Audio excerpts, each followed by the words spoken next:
Section 1. You will hear a new student, Tom, talking to a student representative called Rachel about university clubs. You now have 30 seconds to read questions 1 to 4.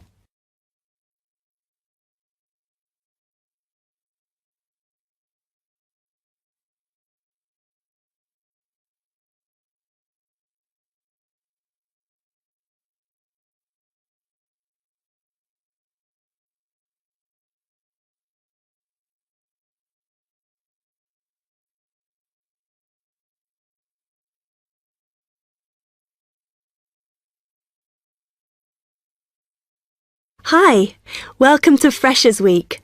I'm Rachel. Can I help you? Oh, hi. Yes, I was hoping to find out about some clubs I could join. Well, all the club stands are here in this hall. What were you interested in? Not sure. I wanted to do something where I could meet people. Well, take this leaflet with details of all the clubs and see what you think. Oh. It'll probably depend on what day you're free. Like on Mondays, there's the film club. Then on Tuesdays, you've got the climbing club. That's really good. I'm in that. Then on Wednesdays, you've got chess, if you want something a bit more intellectual. But you should look through carefully because all the clubs run extra activities as well as their normal meetings. Oh, yes, I see. So it looks like the film club has discussions after the films. I'd quite like to go to those. Then climbing. Goodness. It says here that the university has its own climbing wall. That's impressive. And they go on weekend trips. Cool. And it says the chess club normally just does games with whoever turns up. But it also runs competitions sometimes. But I bet you've got to be pretty good to do that. Yes, I think so. And how many people are in the clubs? Are they all really full?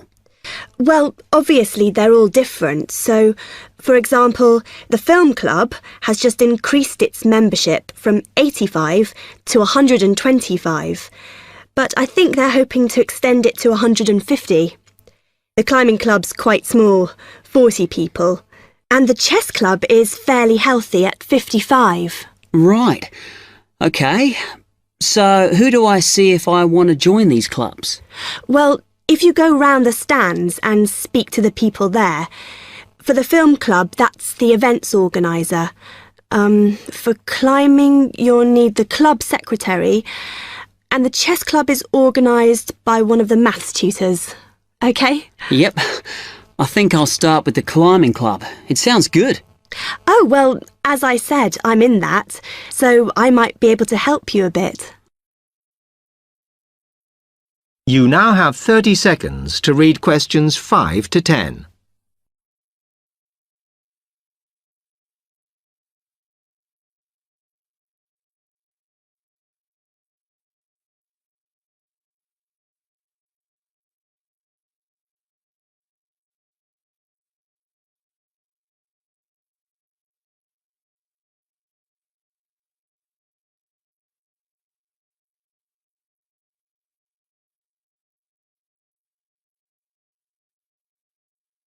OK.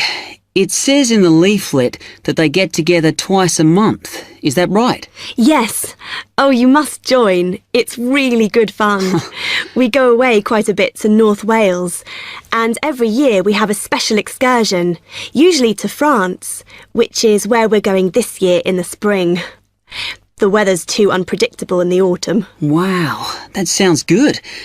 But it must cost a lot. Yeah, but we try and save up for it through subscriptions. So rather than having a huge sum to pay in the month we go, we collect those weekly, so it spreads it out. Good idea. I think I'll definitely join. There are quite good benefits you get from joining. I mean, you need that, don't you? And the university clubs normally try and do deals with local businesses, so it's really worth joining.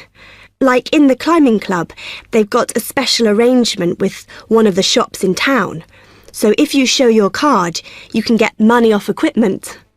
Don't think the discount extends to clothes, though. That's really worth it then. I'll go over and talk to them now. OK. Hope you do join. Oh, and another thing I meant to say. If you do become a member, you automatically receive a magazine once a year. It's quite useful and interesting because it goes out to all the national climbing clubs. And the other thing is, if you come to every session, then you can get a complimentary ticket to the big exhibition that's held in Cardiff every year. So, hope to see you. Yeah, well, thanks a lot for your help. That is the end of section 1. You will now have half a minute to check your answers.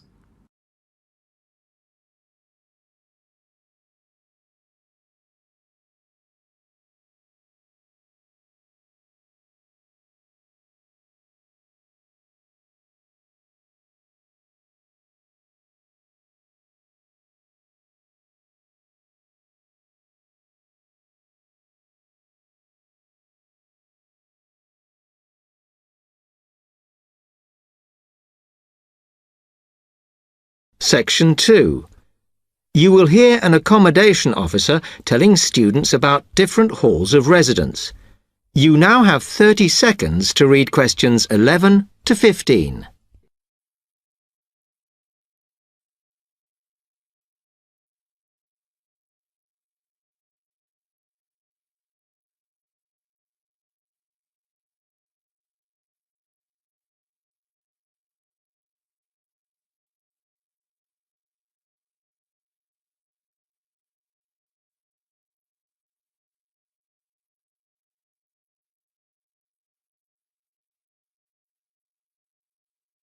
Good afternoon, and welcome to Stanton University. I'm here to tell you about the various halls of residence we have available, should you choose to come here. We aim to offer accommodation in halls to all first-year students, and you'll find there's a good variety to choose from. First of all, there's Brown Hall, which, as you'll see, is not the most modern of buildings, but it is very popular with some students. It's got a good sense of community, some nice refurbished kitchens, and unlike the other halls, it has recently had a gym built in its basement. Another option is Blake Residence, which is built like a large house, and so everybody cooks and eats together. It has its own sectioned-off bit of private garden and is even more peaceful because this is an all-girls residence. Although, of course, boys are allowed to visit the hall and, I understand, frequently take part in cooking dinner. The largest hall we have is Queen's Building, and this has been upgraded recently. The original parking area has been built on so that the hall now has a large common room, and each bedroom now has its own shower room, which many students regard as a real bonus. A further option is the Parkway Flats, which won an award for design in its day. And this building now has a preservation order on it. This has meant that only a limited amount could be done to upgrade it, and the surrounding area is important, so parking is not permitted around the flats. However, the flats do have many extra facilities, such as a special computer room, a small library, and a self-service restaurant. The cost of breakfast, lunch, and dinner is covered in the fees for this hall, so it does look a bit more expensive. The last residence we can offer you is Temple Rise, which again is slightly more expensive than other halls as the rooms are larger. This has got very lovely views across to the coast, and this more than compensates for the fact that bathrooms here are shared between 6 students. However, the hall has domestic staff who clean the rooms once a week, so this is perhaps an attractive option for the messier amongst you. You now have 30 seconds to read questions 16 to 20.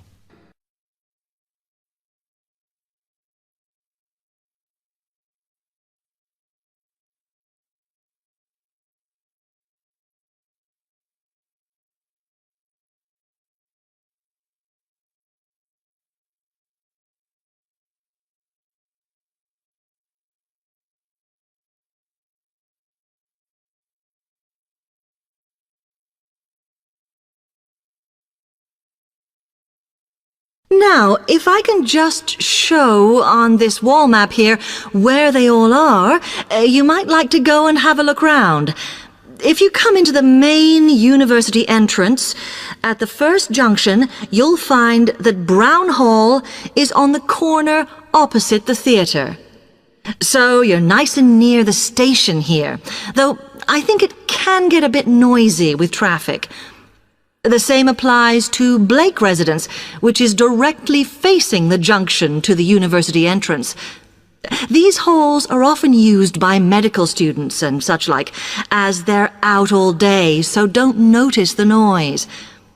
Anyway, if you then walk along Campus Road towards the main circle, you'll see the library on the corner, and Queen's Building is just past that as you head north.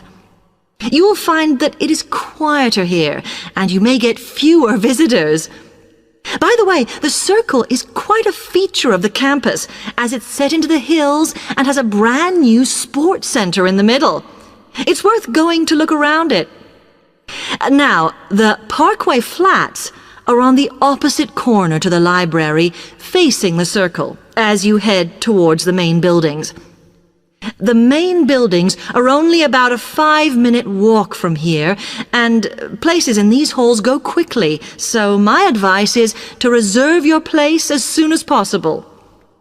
Then Temple Rise is inside the circle, next to the sports center, but further from the main university buildings. Now, if you'd like to go off and physically look... That is the end of Section 2. You will now have half a minute to check your answers.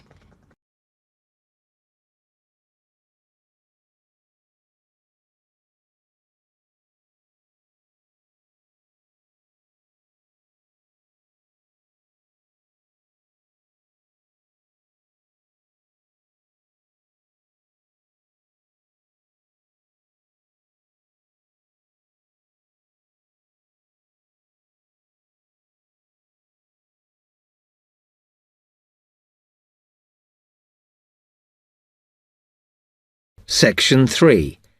You will hear two students, Jenna and Marco, discussing a business studies project they have to do. You now have 15 seconds to read questions 21 to 24.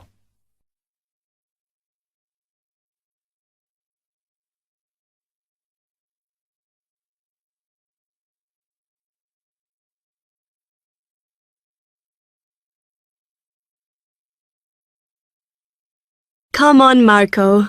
We've got to get on and sort out this project for Professor Buckley. Hang on. I want to make sure we've got all the information. Now, where are we? Well, today we need to sort out exactly what we're going to do and how we're going to divide the work up. Okay. How long have we got, by the way? The end of term is April 6th.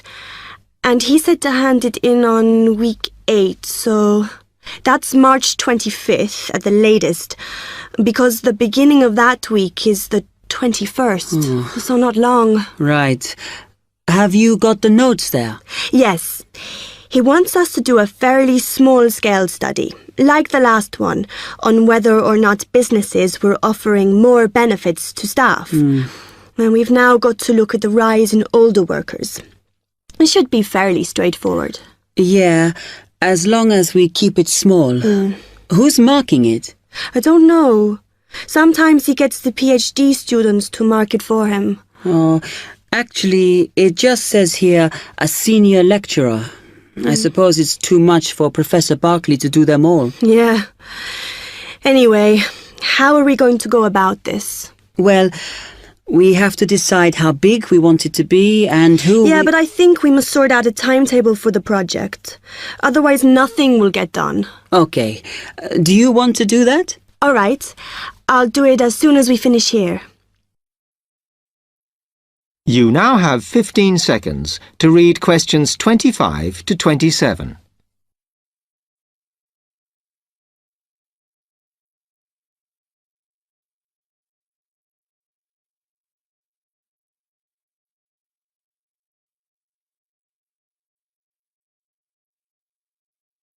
Okay, what do we have to do now for the project? What's the best way to go about it? Well, Professor Carter suggested we set up a focus group to get some in-depth interviews, but I think that'll take a lot of time. Yeah, I agree. If we did a focus group, we'd have to spend time deciding who to include in it, and it's not necessary to do one anyway. Oh, fine. And if you agree, I think we should get in touch with the businesses on the list Professor Carter gave us and ask them if they're prepared to participate. Sounds good. Then we can go there, give them questionnaires, and collect them later. Exactly. Okay. Then, do we need to book one of those study rooms in the library so we can work together to input the data? Perhaps not, as I guess just one of us could just sort it out actually. Yes, that would be easier. A lot of what we're doing is qualitative, so it'll be writing up rather than statistics. No software for that, I'm afraid. And I think it would look better if we had actual shots of some of the staff, because we're citing appearance as a factor in employability, aren't we? Yeah, okay. I'll factor that all in when I sort everything out tonight. You now have 30 seconds to read questions 28 to 30.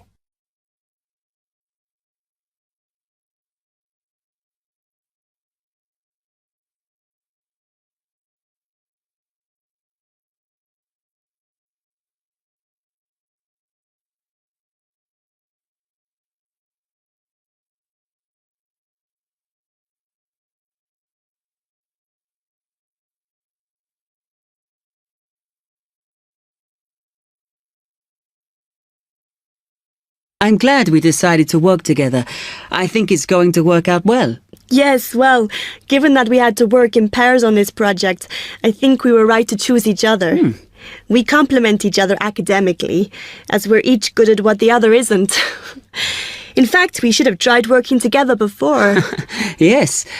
Now, how shall we split the work? I'll do the analysis, shall I? Oh, okay. It's just that it might be faster, because I'm used to doing it. Although your English is better than mine. I need more practice at reading, really. Okay, I'll do the presentation then, if that's okay with you. Yeah, sure. I don't mind speaking in public, but I hate preparing all the notes for them. The thing is, the tutor said one person should do the whole presentation, and he said he expects me to do it because I haven't done one yet. No, that's fine.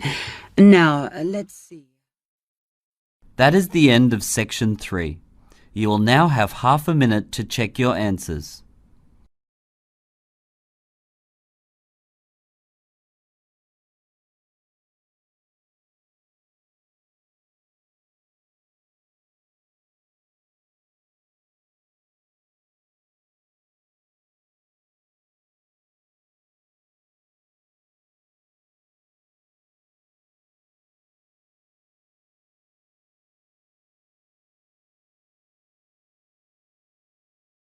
Section 4. You will hear a media studies tutor giving a lecture about news sources. You now have 30 seconds to read questions 31 to 35.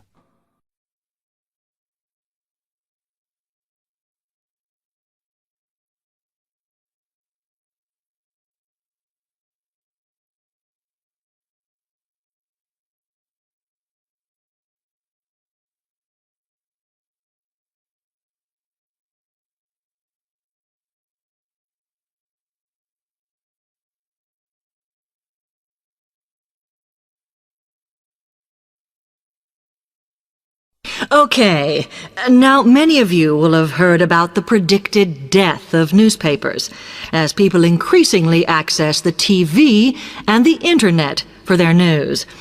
Today, I want to look at the USA, which has very advanced news sources, to see if this is actually true. In the USA, the main news sources without doubt are TV, the internet, and the press. That is, traditional newspapers. And although they are each surviving and growing, they are also changing. Obviously, TV news has been around for a while, and the early evening bulletins when people get in from work are very popular. I suppose we traditionally think of the morning newspaper arriving on our doorstep with the daily news. Interestingly, this is not borne out by the statistics, which show that readership in the U.S. is much higher when people have time to relax, when they're not working, especially on Sundays. The Internet is also a popular weekend activity, but shows no variation with weekday access. So people are using the different sources in different ways. Interestingly, local radio has been hit less by the grip of quite strong local newspapers than by the Internet, which is seen to offer a better regional service. But just because the Internet is seen as the new force in news media does not mean it is dominant. Television has, of course, been global for a while. But now technological changes, which have fueled the rise of online news, have also allowed newspapers to print and distribute editions across the world. In fact, Internet news, which is seen as the big competitor for traditional markets, does not offer that much variety. Often, the sources are the online versions of the newspapers, whereas television, in order to offer something different, has had to come up with a much more mixed bag of reporting, from hard news to light reports on celebrity events. Another issue is reliability. The Internet is virtually unregulated, so anything can be reported there, whether true or not.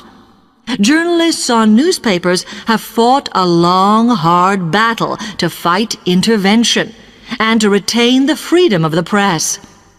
Television, however, is seen as critical to political power and has become subject to harsh controls about what it can or cannot say.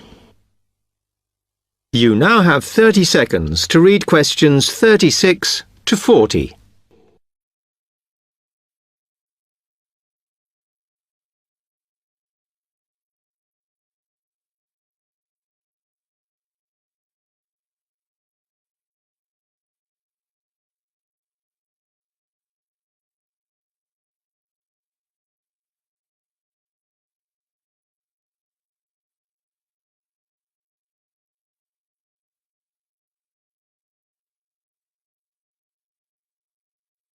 Now, one very critical factor in keeping newspapers alive and well in the USA has been their approach to advertising.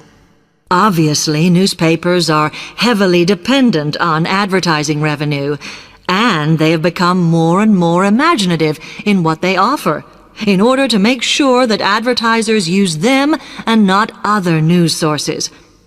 This has meant that, contrary to popular belief, newspapers now have a significantly higher profit margin than the rest of American industry. So, how have they managed to raise advertising revenue in this way? Well, they have put a lot of effort into developing and maintaining a very strong association with the retail trade.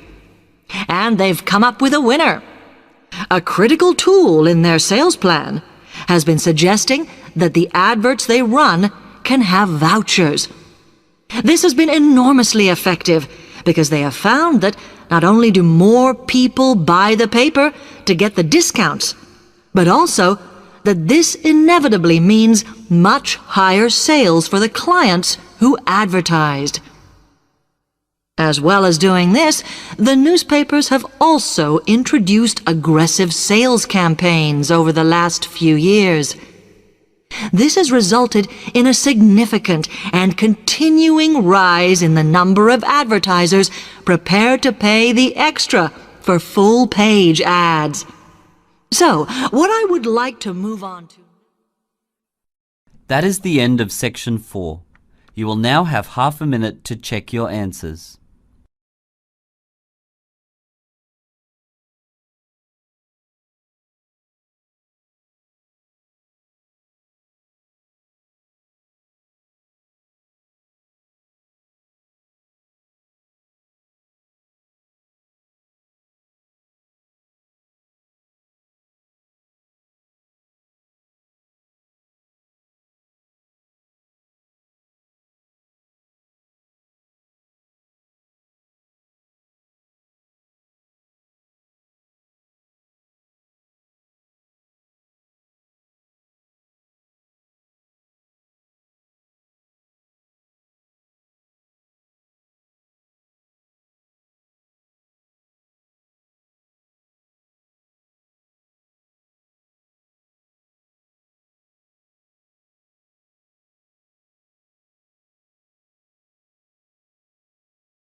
Thanks for watching. Here are other 2 videos. You can watch them as well. And if you haven't yet subscribed my channel, please subscribe it and hit the bell icon for my upcoming videos, and share these all videos among your friends.